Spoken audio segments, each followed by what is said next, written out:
नमस्कार, मैं हूं रत्ना और आप देख रहे हैं सी न्यूज़ भारत। वक्त हो गया उत्तर प्रदेश बुलेटिन का। बात होगी कौशाम्बी की, जहां माफिया सुल्तान लेखपाल की देखने को मिली दबंगई। आगे बात करेंगे ललितपुर की, जहां हाईवे पर बालू फैलाकर ट्रैक्टर ट्रॉली लेकर भागा चालक। ऐसी तमाम खबरों पर विस्तार से चर्चा करेंगे इस बुलेटिन में। वरिष्ठ पुलिस अधीक्षक बदायूं डॉक्टर ब्रजेश कुमार सिंह के आदेश पर वांछित वारंटी अभियुक्तों की गिरफ्तारी अभियान चलाया जा रहा है। इसके अंतर्गत अपर पुलिस अधीक्षक ग्रामीण के निर्देशन, क्षेत्राधिकारी सहसवान के पर्यवेक्षण और थाना प्रभारी सहसवान के नेतृत्व में 19 अगस्त 2025 को थाना जरीफ नगर पुलिस ने कार्रवाई की। इस दौरान मुकदमा अपराध संख्या 180/2025 धारा 65(1)/351(2) BNS व 3/42 पॉस्को एक्ट में नामित वांछित अभियुक्त सत्यवीर पुत्र मुन्ना लाल निवासी ग्राम मालपुर ततैरा थाना जरीफ नगर जनपद बदायूं को गिरफ्तार किया गया। अभियुक्त को न्यायालय में पेश करने के बाद जेल भेज दिया गया। बदायूं से सी न्यूज़ संवाददाता आकाश तोमर की रिपोर्ट। कौशाम्बी जिले के सिराथू तहसील परिसर में माफिया सुल्तान लेखपाल की दबंगई देखने को मिली, जहां मत्स्य पालन के लिए आए युवक को कई लेखपालों ने मिलकर कक्ष में घसीट कर पीटा, जिससे उसके सर में चोट आई। सिराथू तहसील परिसर में लेखपालों द्वारा पीड़ितों की पिटाई की ये पहली घटना नहीं है। कौशाम्बी से सी न्यूज़ संवाददाता हर्षित की रिपोर्ट। कौशाम्बी के करारी थाना क्षेत्र के सादिकपुर सेमरा गांव में रजिस्ट्री बैनामा की जमीन पर अवैध कब्जे का मामला सामने आया है।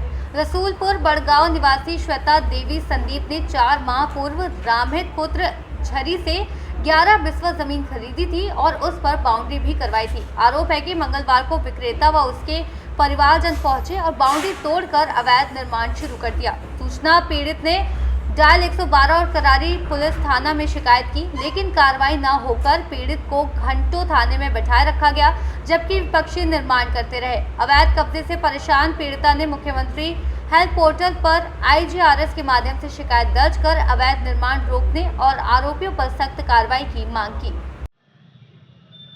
क्या समस्या है और कहाँ आपने शिकायत की है?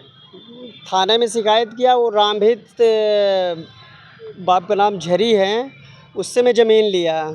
4-5 महीना पहले रजिस्ट्री कराया, उसके बाद मेरी दाखिल खारिज भी हो गई है। होने के बाद बाउंड्री भी करवाया। वो लोग भी, उनका परिवार भी मेरे साथ गए, बाउंड्री भी साथ में करवाए हैं। आज रात में मेरी बाउंड्री तोड़ दिया गया है। अब खुद वो लोग मतलब निर्माण करना शुरू कर दिए मेरी ज़मीन में।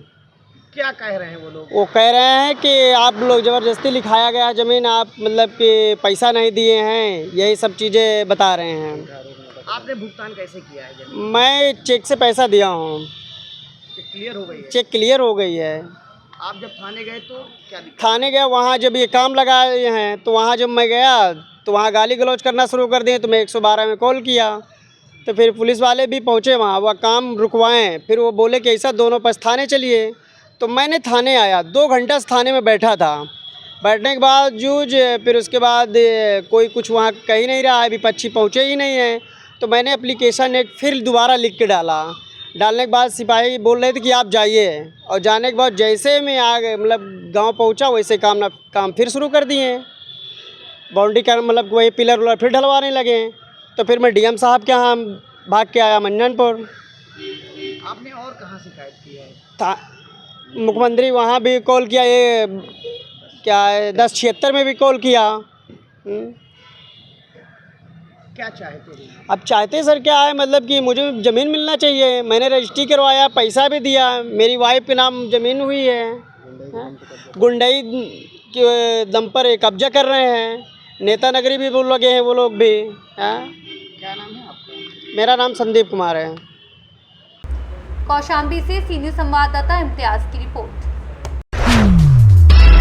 ललितपुर के ताल बेहट में मंगलवार को अवैध खनन और बालू परिवहन पर बड़ी कार्रवाई करते हुए SDM भूपेंद्र सिंह ने ट्रैक्टर ट्रॉली पकड़ी। जानकारी के अनुसार SDM को देखते ही अवैध बालू लेकर जा रहा ट्रैक्टर चालक तेज रफ्तार से भागने लगा और ट्रॉली का जैक उठाकर हाईवे पर ही भरी हुई बालू उलट दी, जिससे मार्ग पर अफरा तफरी मच गई और बड़ी दुर्घटना की आशंका बन गई।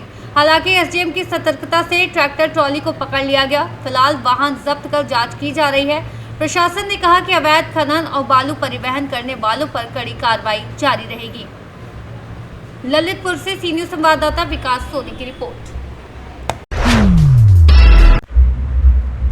ललितपुर के ब्लॉक अंतर्गत सेमरा बुजुर्ग स्थित हॉली फैमिली स्कूल में स्वतंत्रता दिवस समारोह के दौरान तिरंगे के साथ धर्म विशेष का प्रतीक चिन्ह लगाने का मामला सामने आया है।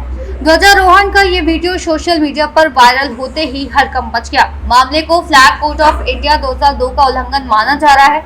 वीडियो सामने आने के बाद कई सामाजिक और राष्ट्रवादी संगठनों ने कड़ा विरोध दर्ज कराते हुए जिम्मेदारों के खिलाफ कड़ी कार्रवाई की मांग की है।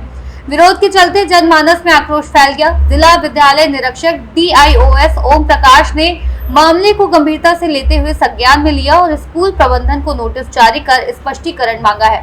उन्होंने आश्वासन दिया कि दोषियों के खिलाफ नियम अनुसार सख्त कार्रवाई की जाएगी। तिरंगे के अपमान को लेकर बढ़ते विवाद के चलते प्रशासन सक्रिय हो गया है। सेमरा बुजुर्ग में क्रिश्चियन के स्कूल में ध्वजारोहण के समय ध्वज दंड का जो उपयोग किया गया है वो एक धर्म के प्रतीक चिन्ह का उपयोग किया गया है। इस संबंध में आपका क्या कहना? मेरे संज्ञान में मामला आ गया है और विद्यालय द्वारा जिस तरीके से ध्वजारोहण किया गया है उसके संबंध में विद्यालय को नोटिस जारी किया जा रहा है और उनका उत्तर प्राप्त होते ही उनके विरुद्ध कार्रवाई की जाएगी। कब का है सर ये वीडियो? ये 15 अगस्त का है। ललितपुर से सीनियर संवाददाता विकास सोनी की रिपोर्ट। फिलहाल इस बुलेटिन में बस इतना ही। देश और दुनिया की तमाम बड़ी खबरों के लिए आप देखते रहिए सी न्यूज़ भारत।